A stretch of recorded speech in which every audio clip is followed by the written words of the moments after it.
Tetapi itu justru membuat mereka mengkafirkan orang yang berdosa besar dan menghalalkan darah dari sesama muslim yang kemudian tidak sefaham dengan mereka. Ini fitnah yang sangat besar pada saat itu. Bibitnya disebut di dalam kisah sebagai Dzul Khuwaisirah.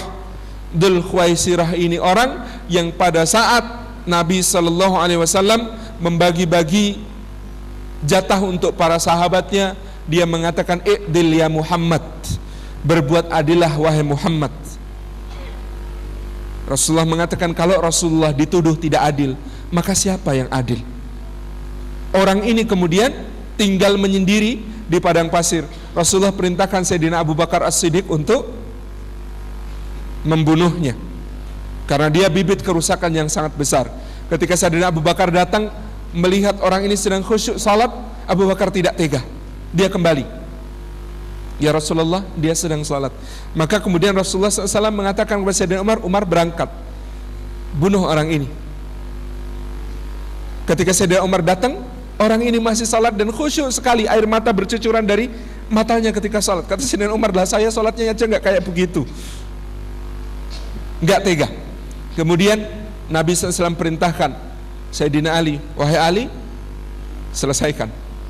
Sayyidina Ali ke sana, ternyata orangnya sudah nggak ada. Lapor kepada Rasulullah SAW, dan kemudian Nabi mengatakan, wahai Ali, kelak engkau akan memerangi orang-orang ini. Dan nubuat Nabi ini terbukti di Nahrawan pada suatu masa pemerintahan Sayyidina Ali bin Abi Thalib. Berkumpul orang-orang ini yang disadarkan oleh Sayyidina Abdullah bin Abbas. Dari 10.000 sadar 7.000, yang 3.000 tetap ngeyel angel ngajak duel. 7.000 orang disadarkan dengan apa? Ditanya oleh Ibnu Abbas, kalian apa yang keberatan terhadap Ali dan Muawiyah? Oh, kami tahkimnya itu, masa bertahkim dengan manusia? Ali mengutus Abu Musa al-Asy'ari, Muawiyah mengutus Amr bin As untuk menyelesaikan peperangan. Padahal yang namanya hukum itu dari Allah. Selesaikan perangnya, habis, mana yang kalah, itu baru kemudian Sayyidina Ali benar. Ini kok malah berdamai?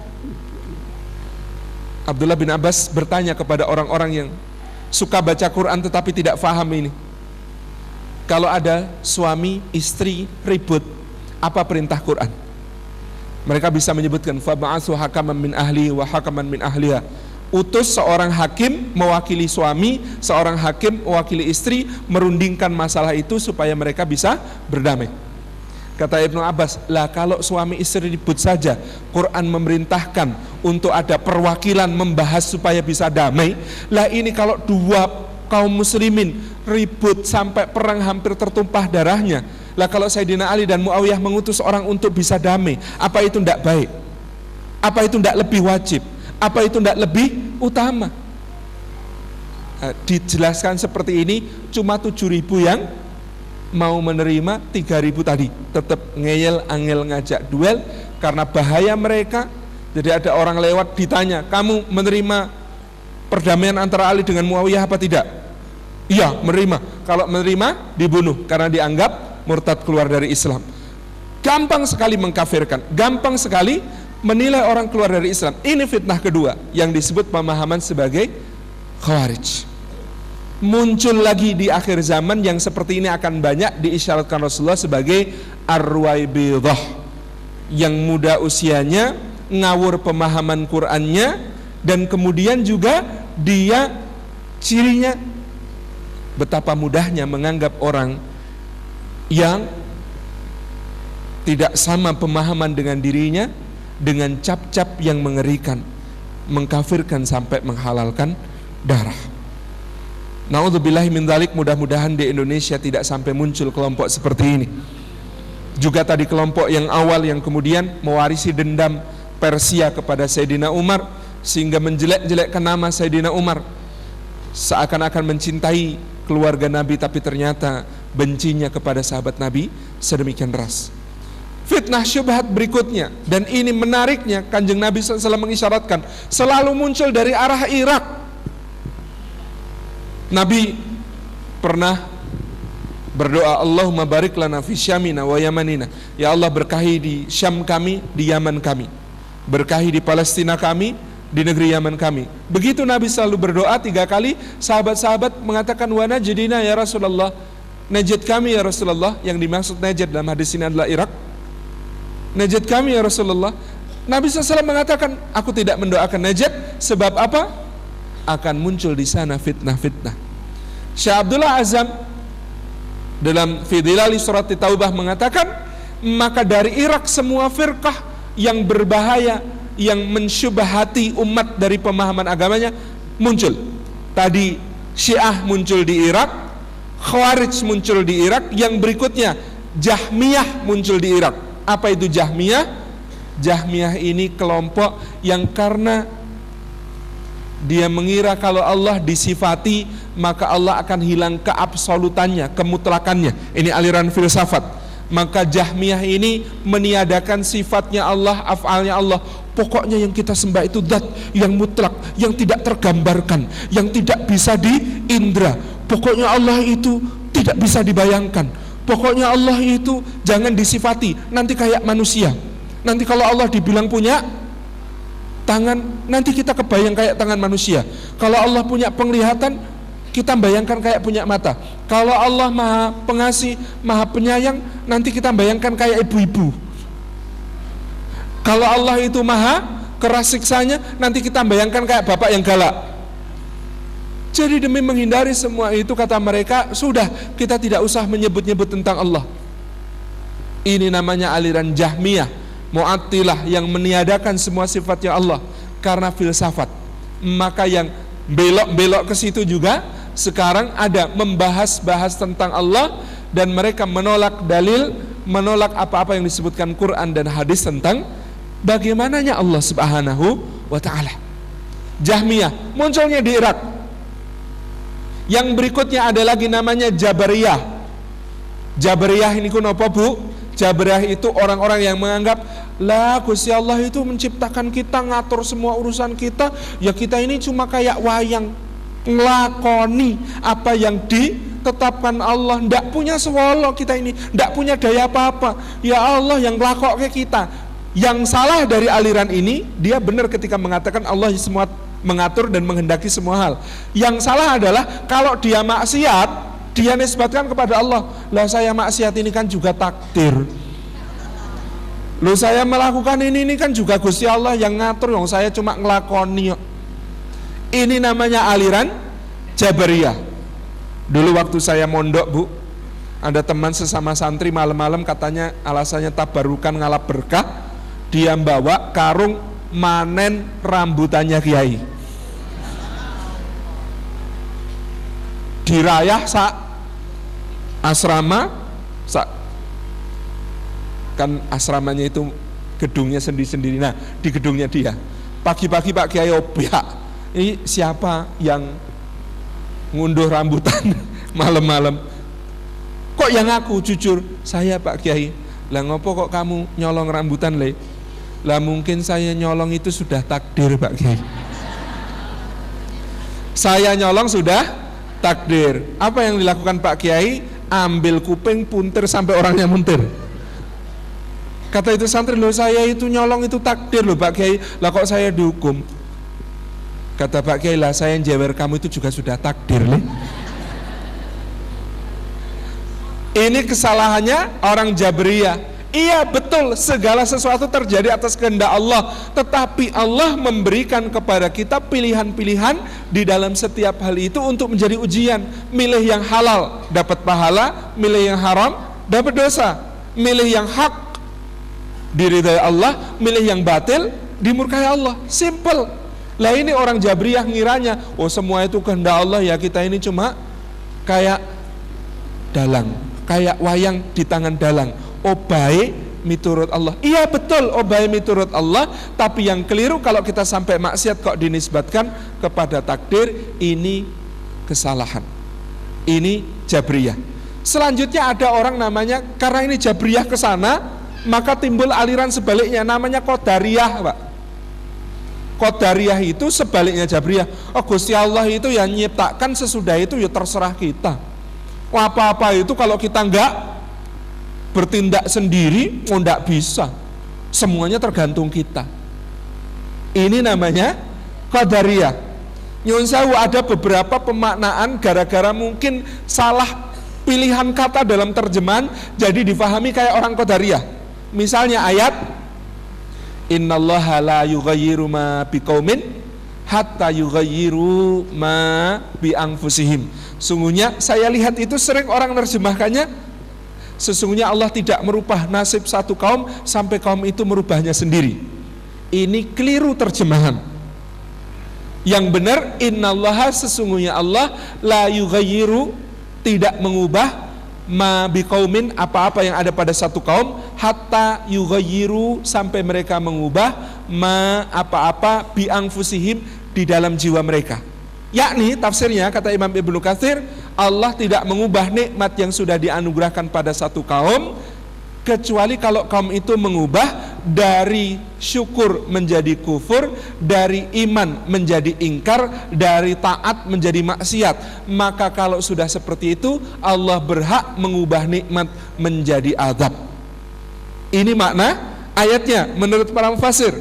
Sebaliknya, kalau kita ini banyak maksiat, kalau itu banyak ingkarnya, kalau kita kurang syukurnya, lalu hidup kita kok rusuh, banyak masalah, ribet di rumah tangga, di masyarakat, di diri pribadi kita penuh masalah, lalu kemudian kita tidak mengubahnya, maka Allah juga tidak mengubah keadaan itu. Kalau kita tidak mengubah iman di dalam diri kita, memperbaiki iman di dalam diri kita, maka Allah juga tidak mengubah keadaan itu. Nah, jadi mafhum mukhalafahnya untuk Indonesia, Allah tidak mengubah keadaan yang ruwet ini sebelum kita memperbaiki iman kita, sebelum kita memperbaiki taat kita, sebelum kita memperbaiki syukur kita kepada Allah Subhanahu wa taala. Ada hadis yang juga jadi pemaknaannya nyun sewu akhir-akhir ini jadi pemaknaan Qadariyah. Hadisnya berbunyi, inni inda dhanni abdi bi. Sesungguhnya aku, kata Allah dalam hadis qudsi, di sisi prasangka hambaku kepadaku. Di sisi prasangka hambaku kepadaku. Saya kok mendengar beberapa teman, terutama nyun sewu yang anak-anak muda, ini kok terpengaruh pemahaman yang namanya law of attraction. Jadi seakan-akan hadis ini bermakna, kowe iki bercita-cita sak karepmu, Allah siap mewujudkan untukmu. Kamu bermimpilah apapun mimpimu, Allah siap mewujudkannya untukmu. Kamu berprasangkalah apapun prasangkamu, Allah akan menunjukkan dan mewujudkan prasangka itu untukmu. Padahal pemaknaan para ulama atas hadis ini maknanya adalah, siapa yang merasa dirinya fakir dan yakin Allah maha kaya, Allah yang akan mencukupinya. Siapa yang merasa dirinya lemah dan yakin Allah maha kuat, Allah yang akan menguatkannya. Siapa yang merasa dirinya hina dan yakin Allah maha mulia, Allah yang akan memuliakannya. Siapa yang merasa dirinya berdosa dan yakin Allah maha pengampun, Allah mengampuninya. Siapa yang merasa dirinya kotor dan yakin Allah maha suci, maka Allah yang membersihkannya. Begitu seterusnya. Ini pemahaman yang tadi disebut sebagai Qadariyah. Ada pemahaman berikutnya namanya Mu'tazilah. Kok jenenge kaya jeneng ibu-ibu pengajian nih, Mbak Mu'tazilah gitu. Bukan, Mu'tazilah ini orang-orang yang dulu di majelis Imam Hasan Al-Basri tidak merasa puas dengan pembahasan tentang takdir, tetapi ujung dari pemahaman mereka kemudian sampai pada satu kesimpulan, nyuwun sewu, akal sama Quran tinggi mana? Quran firmannya Allah, akal makhluknya Allah. Menurut Mu'tazilah boten ngaten. Segala sesuatu selain Allah, kata Mu'tazilah, adalah makhluk. Dalilnya begitu. Segala sesuatu selain Allah adalah makhluk. Lah Quran lak sanes Allah, berarti makhluk. Kata Mu'tazilah, Quran itu makhluk. Lah kalau makhluk kan bisa benar bisa keliru. Siapa yang jadi hakim kalau begitu kedudukan antara akal dengan wahyu sama? Karena wahyu juga makhluk, akal juga makhluk. Ini berbeda dengan pemahaman ahlu sunnah wal jamaah. Kita semua yang memahami Quran itu bukan makhluk, tetapi kalamullah, firmannya Allah, titik. Tidak usah ditambahi Kalau kalamullah itu bersatu dengan Allah, apa pisah dengan Allah? Kalau bersatu dengan Allah, berarti ada dualisme dalam zatnya. Kalau berpisah dengan Allah, berarti dia bukan Allah, berarti dia makhluk. Mikirnya kaduan. Wes pokoknya yang namanya Quran itu kalamullah, kita imani, kita belajar untuk memahami. Nah, rencang-rencang yang nyuwun sewu, ada Islam liberal, ada ini, ada itu, semuanya akarnya adalah pemahaman dari Mu'tazilah ini. Ini semuanya syubhat di dalam beragama yang menjadi fitnah akhir zaman kita. Tapi fitnah akhir zaman tidak berhenti di situ. Tadi seperti saya sebutkan, ada ruwaibidah. Ruwaibidah menika sinten? Ruwaibidah ini sesuatu yang kemudian seakan-akan berilmu tetapi sebenarnya tidak, dan dijadikan rujukan. Maka mereka sesat, kata Nabi, dan menyesatkan. Nyun sewu, saat menikah tuh saya tuh risih. Saya makanya nggak pernah pengen, nggak seneng ditulisi ustad-ustadan itu, karena ustad itu sekarang murah sekali. Sinten kemauan kok ya ustad gitu. Padahal yang namanya ustad itu kalau di Timur Tengah, nah, itu profesor. Ustad, doktor, nah, itu namanya profesor doktor. Maka ini sebenarnya hal penting bagi ibu-ibu dan bapak-bapak untuk apa? Membedakan mubalik. Saya mungkin mubalik, itu pun mungkin tidak sempurna menyampaikan. Khatib, orang yang pintar berbicara, gitu ya, dengan alim, orang yang berilmu. Beda lagi dengan abid, orang yang ahli ibadah. Soalnya kadang-kadang ada orang mengira kalau ahli ibadah menjadi layak untuk ditanya berbagai soal agama.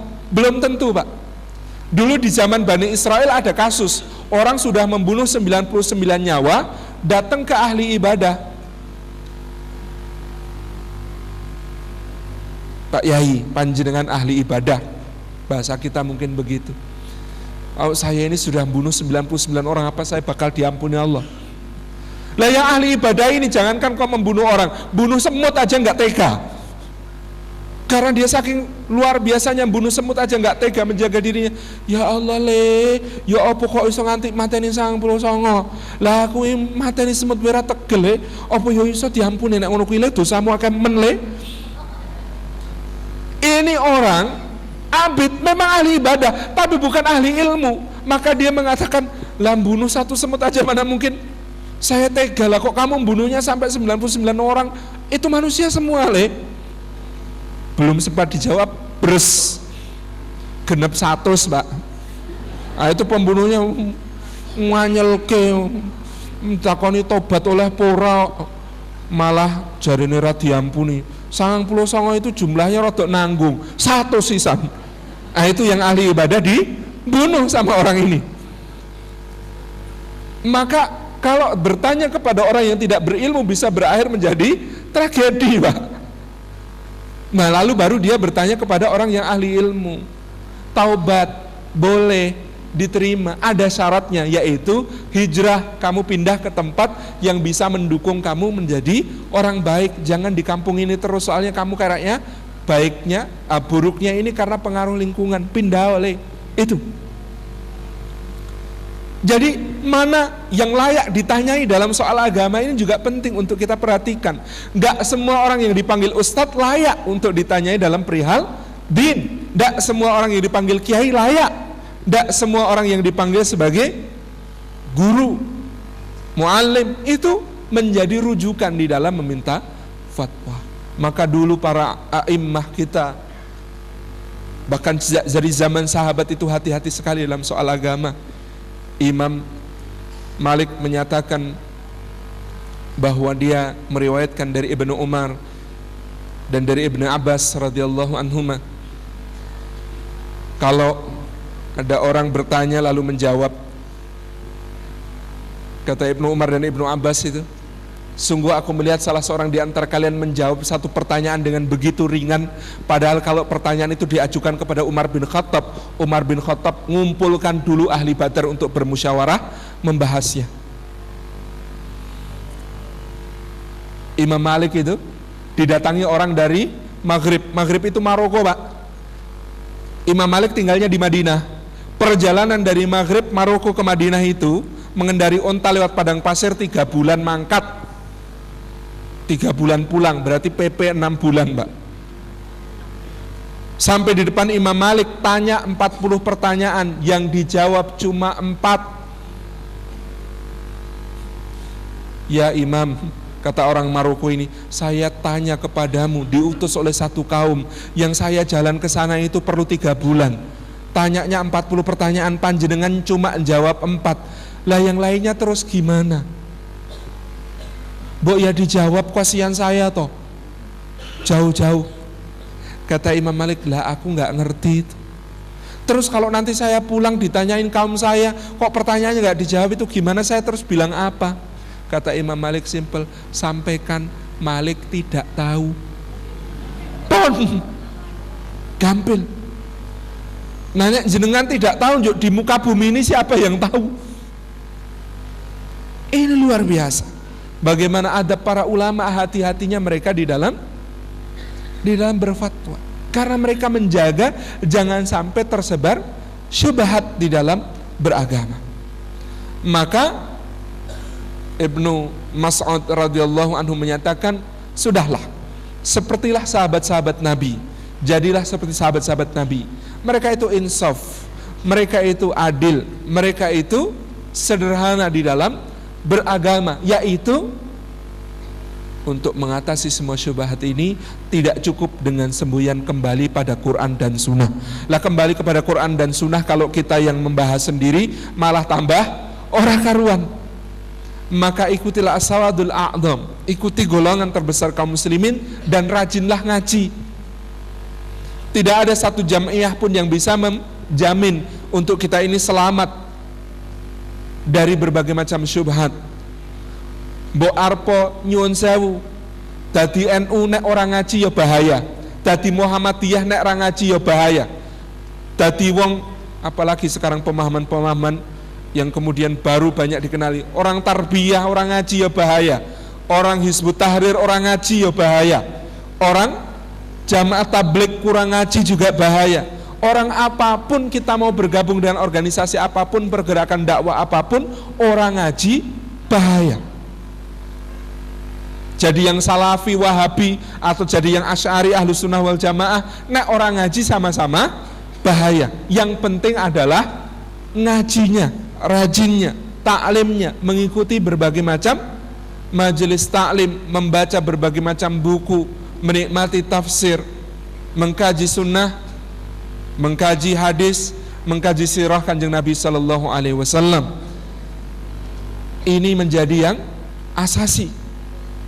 Tidak cukup hanya semboyan kembali kepada Quran dan Sunnah.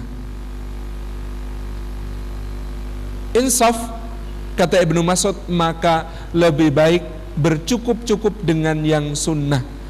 Pun cekap kemauan dengan yang sunnah, yang sederhana, daripada nambah-nambahi yang kemudian menyusahkan. Saya kalau bimbing umrah itu jamaahnya seneng. Lah napa? Doanya kok sithik, sik dihafalke itu. Saya katakan aslinya Pak, asli pakai sad, asli pakai sad. Nyun sewu, yang diajarkan Kanjeng Nabi itu doanya tidak banyak. Nah kalau jadi banyak, ini adalah doa-doa dari para ulama terkemudian, yang kemudian doa itu karena indahnya diwariskan turun-temurun sebagai amalan, lalu kita jadi ngikuti kabeh, padahal itu doanya beberapa orang gitu. Kumpul ke dadi siji, dadi awake dhewe malah akih. Padahal dulu yang aslinya asli pakai sad tidak sebanyak itu. Yang benar yang mana, Bu? Yang asli ini aman, nambahi angsal asal bener. Nah, yang asli ini pun aman, pun derek sing asli. Ini yang kita ikuti. Jadi Bapak Ibu yang dirahmati oleh Allah Subhanahu wa taala, ngaji ini menjadi pintu kita, benteng kita, supaya kita selamat dari fitnah syubhat di akhir zaman ini. Jadi kalau bismillah kita rajin ngaji dengan majelisnya IKADI, Masya Allah ini berkah seperti ini, fa insya Allah tidak mudah tertarik pada yang aneh-aneh, tidak mudah tertarik pada yang baru-baru datang dan kemudian berbagai macam pemahamannya tiba-tiba meloncat. Nyun sewu, salah satu tandanya ada yang masalah adalah meloncat. Jadi kitab fikih itu urutannya benar, ada toharoh dulu, ada kitab shalah dulu, kemudian kitab zakat, kemudian kitab saum, kitab haji, terus pembahasannya baru paling belakang namanya kitab jihad. Lah kok panjenengan dicedai tiba-tiba bahasanya tentang jihad? Ini fitnah untuk umat Islam luar biasa besar. Yang tidak bersalah terkorbankan, sampai ada yang menjadikannya komoditas. Komoditas itu apa? Ada namanya global war on terrorism, perang dunia terhadap terorisme. Itu ternyata duitnya gede. Maka ada orang yang naudzubillahi min dzalik sampai sedemikian teganya kepada saudaranya sesama muslim, dia bikin acara-acara kumpulan gitu ya, deklarasi khilafah, mendukung yang sepoi-sepoi, misalnya begitu. Dan saya dengan persaksian beberapa kawan tahu, itu yang bikin acara deklarasi dari dulu sejarahnya suka jual orang. Jual orang itu misalnya Ustadz Abu Bakar Ba'asyir bebas dari penjara, mau diangkut naik kendaraan dari kota A ke kota B, itu kursinya dijual sama dia pada wartawan yang duduk, harganya jejeran sama Abu Bakar Ba'asyir biar bisa wawancara, harganya sekian, yang ini harganya sekian, yang ini harganya sekian, dijual begitu. Nah sekarang dia jualan anak muda, caranya bagaimana? Bikin acara begitu, lalu apa yang terjadi? Semuanya nulis kontak, nulis nama gitu ya di dalam daftar hadir. Subhanallah tabarakar rahman, nulis kontak di situ, kan data masuk semua. Acaranya di syuting lagi, itu wajahnya jepret dapat semua. Caranya bagaimana nanti? Tinggal ada yang ditugasi untuk mendekati personal kepada orang yang hadir di situ lewat kontak nomor HP-nya. Mas, Masya Allah kemarin hadir ya di acara itu, hebat banget Mas, Masya Allah kita jadi terbakar semangatnya Mas. Saya pinanggih bisa Mas, kita ngaji bareng Mas. Der. Sampai satu saat, tiba-tiba ada penangkapan, tiba-tiba ada penggerebekan, tiba-tiba ada ini, tiba-tiba ada itu. Naudzubillah min dzalik, itu yang bikin acara orang jualan. Teganya menjual saudara sendiri yang tidak paham dan kemudian dikumpulkan dengan begitu, kemudian dijual kepada orang-orang yang terlibat dalam global war on terrorism. Katanya perang melawan terorisme, tapi sebenarnya agenda-agendanya adalah suatu hal yang sangat-sangat merusak. Subhanallah tabarakar rahman, ini yang nyuwun sewu saya agak nyerempet ke sana sebagai sebuah pemahaman penting bagaimana kita berhati-hati terhadap hal yang sedemikian. As-sawadul a'dam, kata Nabi SAW, ikuti golongan yang besar di antara kaum muslimin ini, berislam dengan semangat, ngajinya semangat, bergerak di rohis semangat, bergerak di dakwah kampus semangat, silahkan semuanya sebagai jalan yang benar, bukan di dalam jalan yang kemudian memandang seakan-akan semua dalam masalah ingkar, semuanya kafir, sementara kita berada di dalam jalan yang lurus dengan sembunyi-sembunyi. Tidak, din ini tidak lagi sembunyi-sembunyi. Din ini ditegakkan dengan penuh kebanggaan, dengan majelis-majelis taklim yang ramai, dengan dakwah-dakwah kampus yang semarak syiarnya, dengan dakwah-dakwah sekolah yang ramai berbagai macam kegiatannya. Monggo sengkuyung putra-putranya supaya ikut yang seperti itu, bukan dengan yang selintutan di belakang. Fa insyaallah ini yang menjadi jalan kebaikan. Yang selanjutnya Bapak Ibu yang dirahmati Allah, pintunya adalah syahwat. Bagaimana syaitan itu datang melalui berbagai macam syahwat-syahwat yang ada pada manusia untuk menyesatkannya dari jalan Allah Subhanahu wa taala. Rasulullah SAW ngendika, ya'ti 'alan nasi zamanun himmatuhum butunuhum wa syarafuhum mata'uhum wa qiblatuhum nisa'uhum wa dinuhum darahimuhum wa dananiruhum ulaika syarrul khalq la khalaqa lahum indallah. Nabi sallallahu alaihi wasallam ngendika, ya'ti 'alan nasi, akan datang kepada manusia zamanun, satu zaman, himmatuhum butunuhum, yang perhatian utama semua manusia itu adalah perutnya. Pemanjaan diri kita terhadap kuliner ini. Himmatuhum butunuhum, perhatian terbesarnya adalah pada urusan perut. Subhanallah, pun dugi dereng zaman ini. Saat niki niku ma'am niku yang pertama dilakukan mboten nyendok, apalagi kok berdoa. Yang dilakukan pertama ketika ma'am adalah motret ma'amani ngangge kamera HP ini loh. Tabarakar Rahman. Himmatuhum butunuhum, jangan sampai kita menjadi orang-orang yang himmahnya, hal yang paling menghuni hati dan pikiran itu dalam soal perut. Himmatuhum butunuhum. Rasulullah ngendika lagi, wa syarafuhum mata'uhum, dan yang menjadi bangga-banggaannya adalah benda-benda. Yang menjadi bangga-banggaannya adalah napa malih sakniki? Sak liyane sepeda motor, sak liyane mobil. Wo, ibu-ibu langsung zaman batu akik, weruh aku nganggo ya. Ini dulu makai sejak sebelum booming, Bu. Jadi ini sebenarnya memakai cincin ada kesunahan dari Kanjeng Nabi Sallallahu Alaihi Wasallam. Tetapi kalau kemudian menjadi bangga-banggaan, kalau kemudian menjadi sebuah hal yang ditrenkan, istilah rencang-rencang modern saat ini mangki bisnis, loh watu kok iso didol miliar-miliaran begitu ya, karena cerita ini cerita itu, ini yang kemudian melampaui batas yang tadi.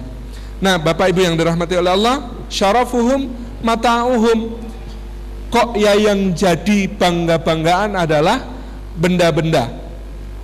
Kemudian Nabi mendika wa qiblatuhum nisa'uhum, yang dijadikan kiblat adalah wanita-wanitanya. Nah, ibu-ibu ya napa nih, Bu? Pria-prianya juga mboten ya, Bu ya. Ibu-ibu niku setia. Bapak-bapak nggih setia, Bu. Insyaallah. Pemenang kok rajin pengawasan itu. Insyaallah. Kiblatuhum nisa'uhum, yang dijadikan kiblatnya adalah para wanitanya. Tapi ibu-ibu ugi ngatos-atos dalam soal kiblat para wanita ini, sebab bisa juga terjadi nyuwun sewu jilbaban nek ra tiru-tiru artis, mboten. Aku mau dene kae kok. Aku melok kae kok model kerudunge kok.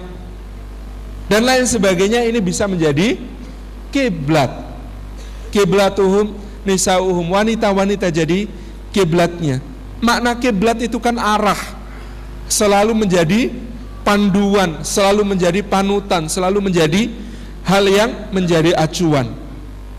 Wadinuhum darahimuhum, agamanya dirham-dirhamnya.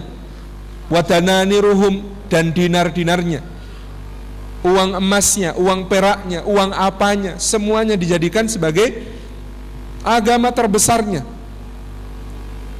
Hatta ngurus agama, urusannya duit. Seakan-akan segala hal itu selesai dengan duit. Beragama juga dengan duit. Lombane lomba sedekah. Kayaknya lomba sedekah itu baik, tetapi yang terjadi adalah tafakhur, berbangga-bangga dengan banyaknya. Ini juga soal rusak.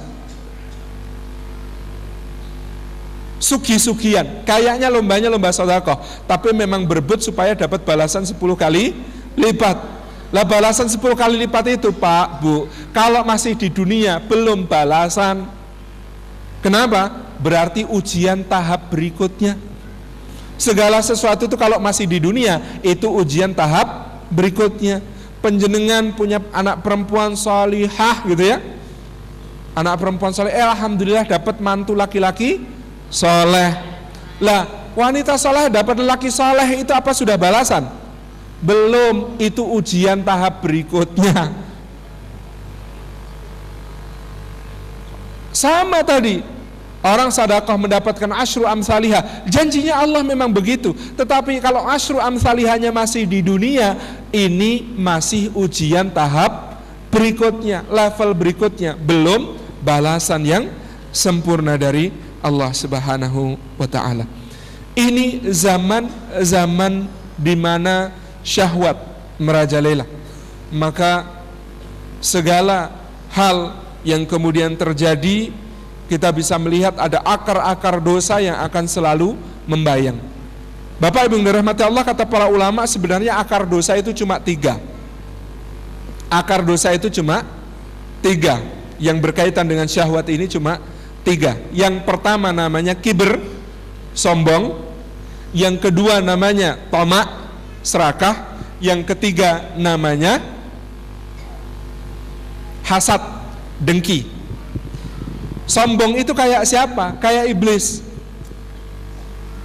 Ana khairum minhu, pok men aku luwih apik tinimbang DE. Saya lebih baik daripada dia. Seperti yang dikatakan iblis tentang Adam alaihi salam. Apa alasannya kok lebih baik? Sebenarnya iblis ini memang luar biasa. Jin, dari kalangan jin, yang kemudian karena sujudnya di hadapan Allah, dalam hadis riwayat Imam Ahmad, dia sujud sebelum diciptakannya Adam itu 40.000 tahun di depan Allah Azza wa Jalla. Ini memang kayaknya layak sombong sebenarnya, Pak. Sujud di depan Allah 40.000 tahun sebelum diciptakan Adam. Lah kalau kita ini sujud 4 menit saja migrain. Oh, sembuh, Bu. Alhamdulillah. Ini ada pengalaman yang migrain banyak-banyak sujud, sembuh. Subhanallah tabarakar rahman. Ini yang kemudian menjadikan dia merasa, lawang kemarin sore kok sudah diangkat sedemikian rupa, kami semua disuruh sujud. Tapi kemudian alasan dari kesombongan itu dicari-cari dan jadi konyol. Khalaqtani min nar wa khalaqtahu min tin. Ya Allah, Kau ciptakan dia dari tanah, Engkau ciptakan aku dari api. Dia kira api lebih baik daripada tanah. Padahal baik mana, Bu? Api sama tanah baik mana kira-kira?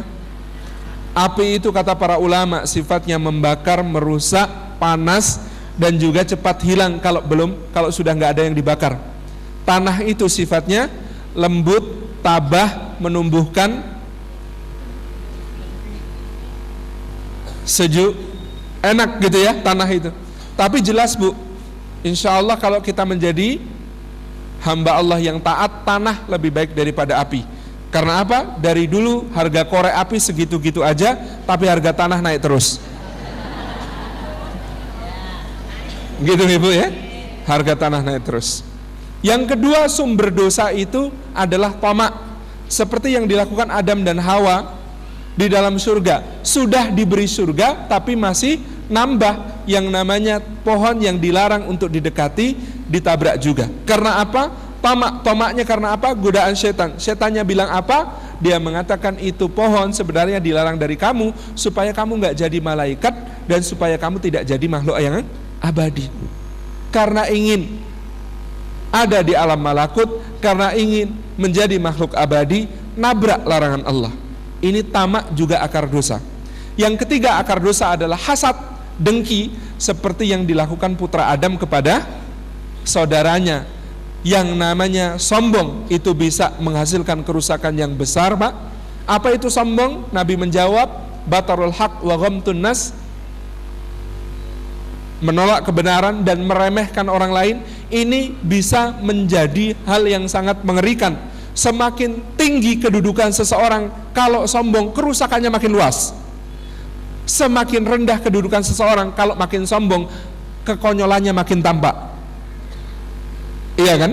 Jadi kalau kedudukannya tinggi, sombong, itu kerusakannya luas. Contoh, Firaun, karena raja, kekuasaannya besar, maka kesombongannya menghasilkan kehancuran yang juga besar. Tetapi kalau orang daripada Fir'aun misalnya kedudukannya sangat rendah gitu ya, itu makin sombong makin konyol. Jadi ini sombong makin tinggi kedudukan makin berbahaya, tapi makin rendah jadi makin konyol. Maksudnya juga sombong ada kelebihannya itu masih bisa dimaklumi, oh iya. Tapi kalau tidak punya apa-apa gitu ya, kelebihan apapun kemudian sombong, ini kan makin tambah kekonyolannya. Kemudian yang namanya tamak.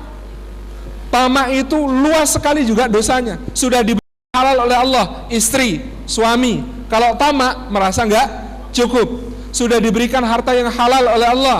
Kalau tamak juga merasa tidak cukup. Tabrak-tabrakannya itu banyak. Dari golek pesugihan sampai korupsi, Bu. Ini tamak. Yang ketiga, yang namanya hasad, dengki, itu bertingkat-tingkat, Bu. Dengki tahap pertama, tidak suka orang lain dapat nikmat. Dengki tingkat kedua, tidak suka orang lain dapat nikmat dan suka kalau nikmat itu hilang.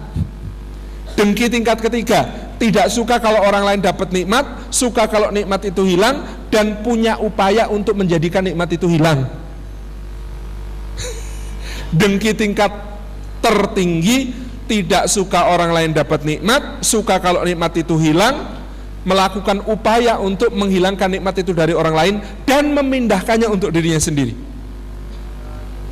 Ini dengki tingkat tertinggi. Jadi kalau dengki juga sudah menguasai seseorang, kerusakannya juga luas.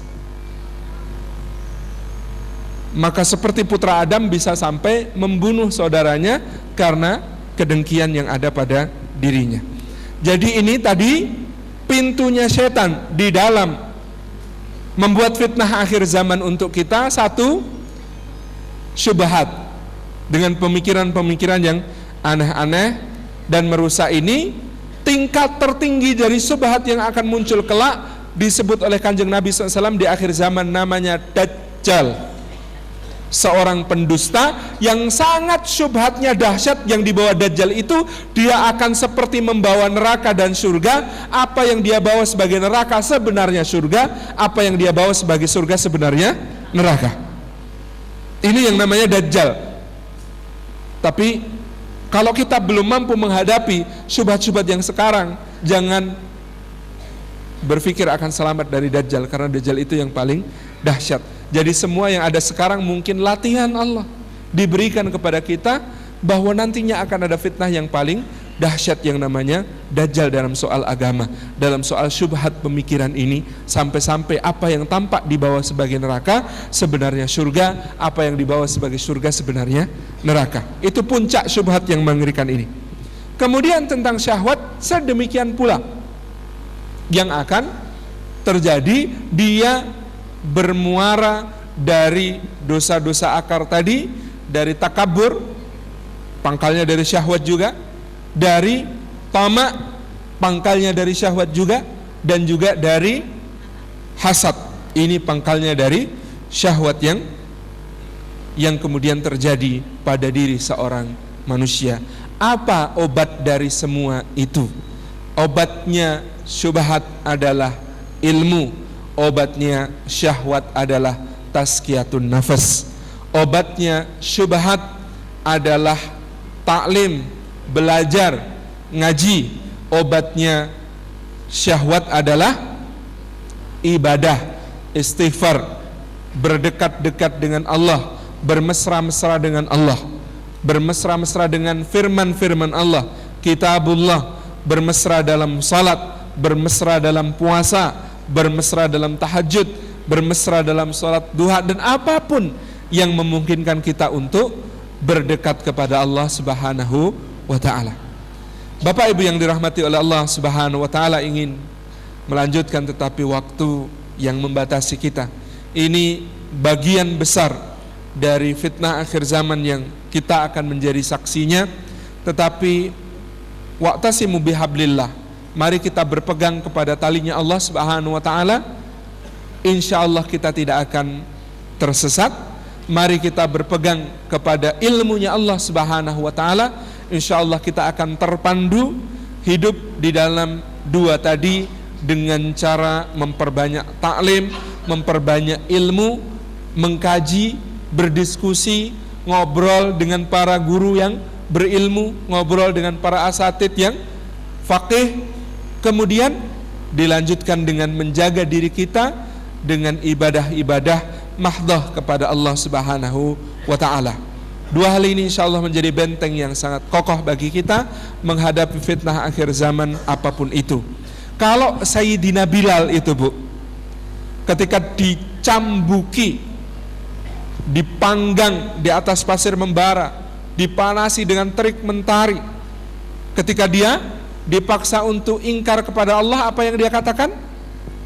Ahad, ahad, ahad. Begitu ya riwayatnya. Syekh Munir Muhammad Al-Ghadban menyampaikan dari beberapa orang sahabat di dalam kitab beliau Al-Manshad Al-Haraqi li Siratin Nabawiyah bahwa Sayyidina Bilal itu mengucapkan ahad, ahad, ahad sebenarnya ingin membaca surah Al-Ikhlas. Qul huwallahu ahad, Allahu samad ila akhir surah. Tetapi apa yang terjadi? Sayyidina Bilal itu sangat ingin membaca surah Al-Ikhlas. Beliau sayangnya belum hafal semua surah Al-Ikhlas. Bayangkan Bapak Ibu sekalian, kalau yang diingat dari surah Al-Ikhlas saja cuma kalimat ahad, ternyata mampu mempertahankan iman beliau disiksa sedemikian rupa, tidak bergeming dari iman yang kokoh kepada Allah, keyakinan yang mustaqim kepada Allah Subhanahu wa ta'ala, yang lurus kepada Allah. Kita ini ada yang hafal 30 juz, ada yang lebih, ada yang hafal 15, ada yang hafal bukan satu, Bu. Kalau tadi hafal 30 juz, yang ini hafal juz 30 gitu ya. Nggih.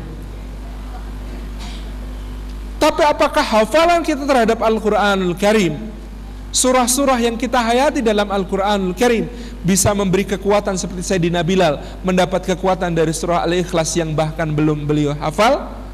Ini penting untuk kita hayati bersama.